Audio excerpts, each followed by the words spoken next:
सरकार की ये नाकामी है कि बारिश से भी नहीं बचा पा रही, सोचिए।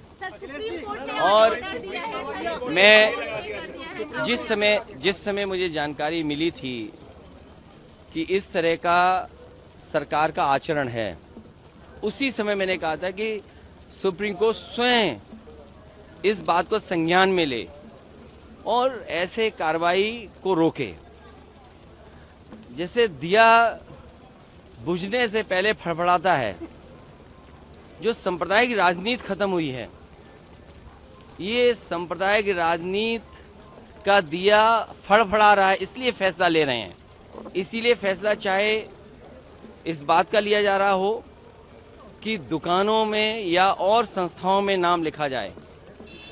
मुझे उम्मीद है कि सुप्रीम कोर्ट जब इस बात पर चर्चा करेगा और संज्ञान में जब लिया है तो ऐसे कई कदम सरकार उठाएगी, क्योंकि जब सांप्रदायिक राजनीति खत्म होती है तो इसी तरीके से फड़फड़ाएंगे ये लोग।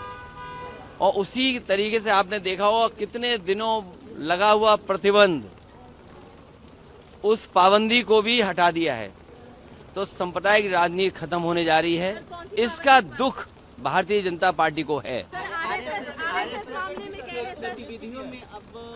इसीलिए मैंने कहा कि जब सांप्रदायिक राजनीति खत्म होने लगती है तो आखिरी समय सांप्रदायिक राजनीति को जिंदा रखने के लिए, और ये तो बड़े सेंसिटिव चीज है कि अगर अधिकारी सेंसिटिव पोस्ट पर जाएगा और उसका व्यवहार आचरण किसी संस्था से या पॉलिटिकल पार्टी के माध्यम से उसका किया जाएगा, वो तो हम उत्तर प्रदेश में देख ही रहे हैं, हर दिन देख रहे हैं कि अधिकारी किस तरीके से पॉलिटिकल पार्टी का जो काम है वो कर रहे हैं।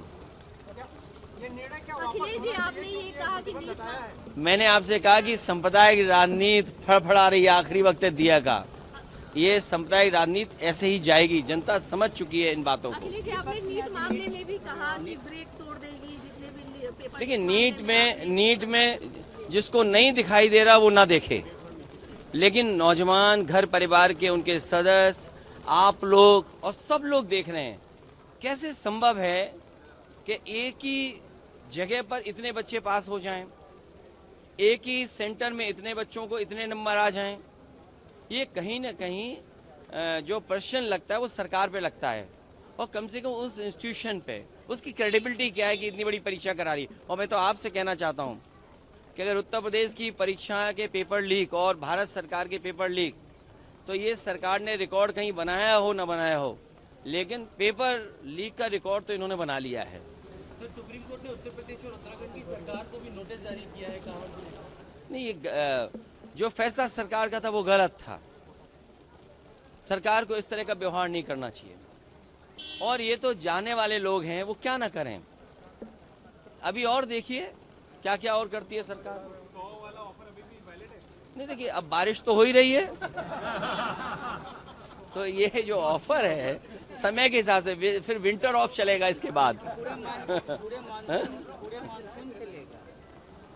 नहीं, पूरे मानसून तो चलेगा। मानसून ऑफर का मतलब ही है मानसून ऑफर। और फिर आप लोग भी बात समझ रहे हैं, क्योंकि उन्हें कुर्सी बचानी थी इसलिए बोर्ड लगाया, उन्होंने कुर्सी बचाने के लिए बोर्ड लगाया। और सच्चाई तो ये है कि दिल्ली लखनऊ वालों ने मिलकर के लगाया है, डबल इंजन सरकार ने मिलकर के दोनों लगवाया है। तो इसे ये बात आप मत समझना कि अलग अलग हैं, ये डबल इंजन मिलकर के ही नाम लिखवा रहा है दुकानों पर। चुनाव का फैसला हो गया सर? हाँ? चुनाव का फैसला हो गया? जब तारीख आएगी तो फैसला भी आ जाएगा, जो आप सुनना चाहते वही।